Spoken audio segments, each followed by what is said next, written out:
Hey, what's up guys? It's Joe here with Deranged. So one of the first accessories that people put on their side-by-side when they get them is a windshield. In today's video, I'm going to tell you why the glass windshield is the ideal windshield for most riders. Let's jump into it. Easy peasy, man.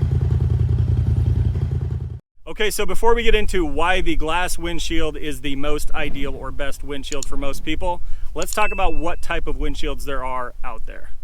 The first windshield we're going to talk about is a half poly windshield. Half poly windshields are one of the most common out there. I don't believe any machines come specifically with them on them. If they do, let me know in the comments below. But we're going to talk about a half windshield and the benefits of them. So I've ran a half windshield personally on my rig. I believe Dave and Garrett both have ran half windshields on their rigs as well. Biggest benefit of a half windshield is airflow. A lot of the windshields, I had one on my Razor, Garrett had one on his Terex. A lot of the windshields, they deflect the wind up over your head. So you still get some good wind through, but the majority of the wind, or the really strong wind when you're cruising along, comes up over your head rather than straight into your face. So half windshields can be great for airflow and making sure you're getting plenty of airflow through the cab to kind of keep cab heat down. Another benefit of half windshields is cost. You can easily find half windshields for $100 or less from quite a bit of vendors. I'll leave some links down below to Rocky Mountain, maybe another one, to where you can find a half windshield for your rig for a decent price. One thing I do enjoy about a half windshield, and it kind of goes back to the airflow, is I do enjoy the feeling of cruising through the wind. It is a great feeling to have that wind in your hair. With those positives out of the way, let's talk about the negatives of a half windshield, and we'll start with weather. Just go, man.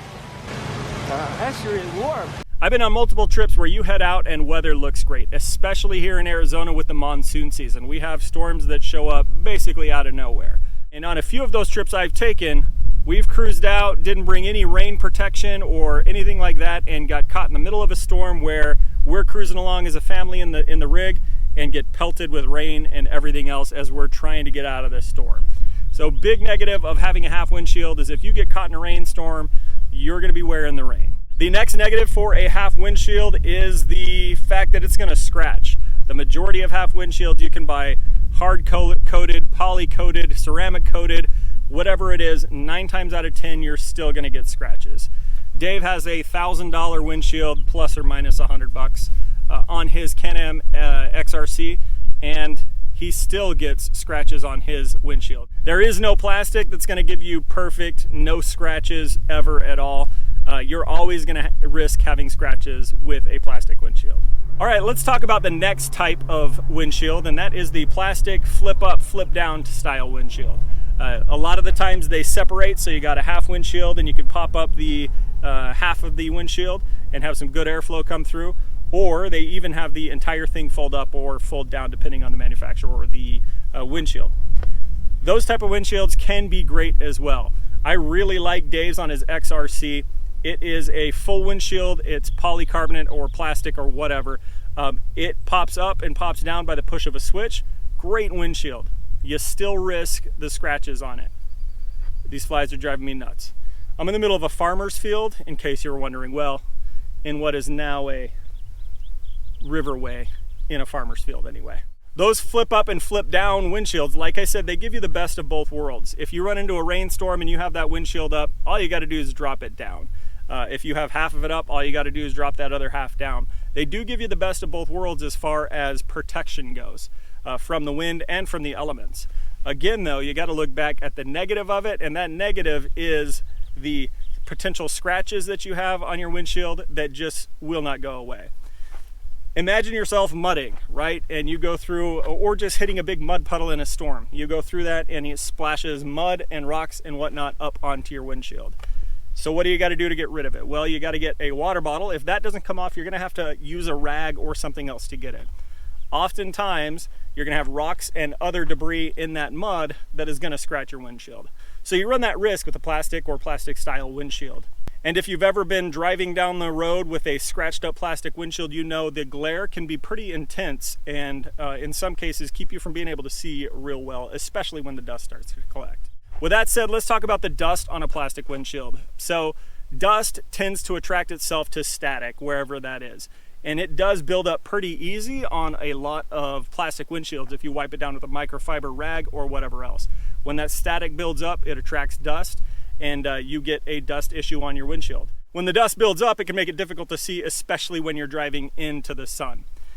So that requires that you're going to need to pull over in the shade, wipe the dust off, and kind of get back on it. Not a huge deal necessarily, because you're going to have some of that with a glass or any other type of full windshield as well. It's just a matter of science, basically. Static, dust, go together. It's going to happen. Again, the biggest negative to me for that style, the plastic windshield, whether it's split open or not, is the fact that you're going to end up getting scratches eventually. I have yet to see from a $200 full windshield, $50 half windshield, $1,000 full flip up windshield, I have yet to see one that will not scratch at all if it's plastic. All right, before we talk about the glass windshield, let's talk about running no windshield at all, because that is a possibility and quite a bit of people do it. So what are the benefits of no windshield?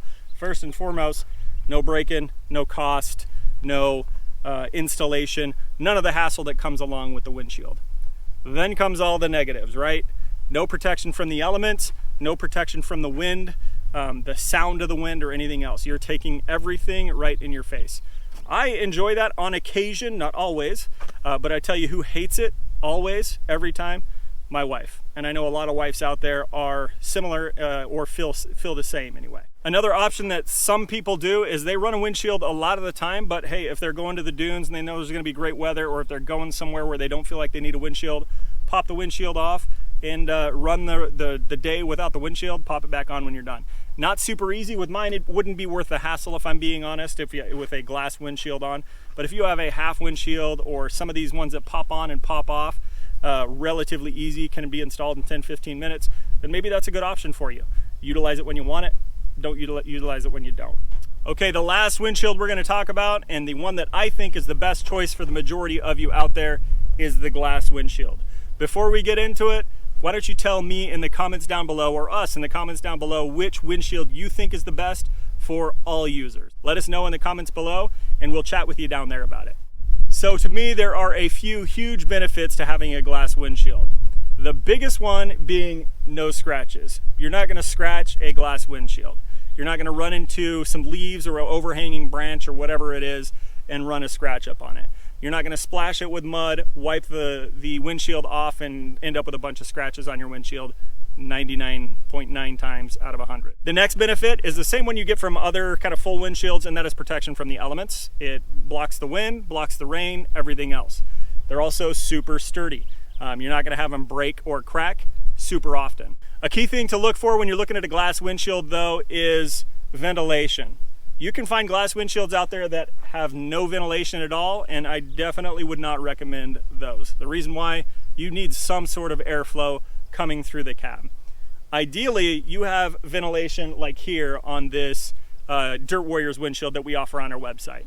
Check out the link below. I'll link those as well if you want to check them out and see if we have one for your machine and see the cost for them. But these vents, they open up nice and wide and allow you to have a ton of airflow coming in. They even open up further than just straight open. They flip back and even pull more wind in to keep you cool in the hot months of summer or in the warmer months, warmer times of the year that you're riding. I know there are a few options out there that do have some decent ventilation, but I don't think anybody does it as well as Dirt Warriors, at least not that I've seen yet. Let's talk real quick about the negatives of a glass windshield. There are negatives, right? Just like anything else. The biggest negative with a glass windshield is they can chip and potentially break as well. I haven't had one break. I do have a couple rock chips though. If you'll hang out to the end of the video, I'm gonna head over to Mark's, my buddy, when I'm done here, and we're gonna actually fix a rock chip that I have on this windshield right now. But anyway, what I was saying is you can actually repair your own windshield. When you get a rock chip, you can get a kit off Amazon and repair your own. 10, 15, 20 bucks for a kit. Repair your own windshield, you're back on the road. If you don't want to do it yourself, you can actually just have a local glass shop do it, 20, 30 bucks or whatever, they'll repair your rock chip for you. I'll leave a link in the description for some of those kits below so you can look at what options are out there for you. Alright guys, so this is the process for repairing a chip. So this tool that Mark has is a little bit fancier than a $10 Amazon jobby. It's more of a $100, $150 Amazon jobby. Same principle though, you're going to stick it on the windshield, position the piece on the right over the top of the chip that you have. You'll add a little bit of liquid glass basically to it, kind of fill it up with a couple drops there. And then you'll use this piece to basically apply pressure and push that liquid glass into the chip. Pretty easy process, and it will fill your chips right up and take care of them that you have on your windshield. You can use the same one on your cars as well. That piece right there, you put a little UV light over the top of it and scrape it off with a razor blade and you're good to go. Alright guys, if you haven't done so already, don't forget to subscribe. The guys and I really appreciate your support. With that said, that's it for this one. Ride safe, pack out what you pack in, and we'll see you on the next one. Come on! I used to think that you were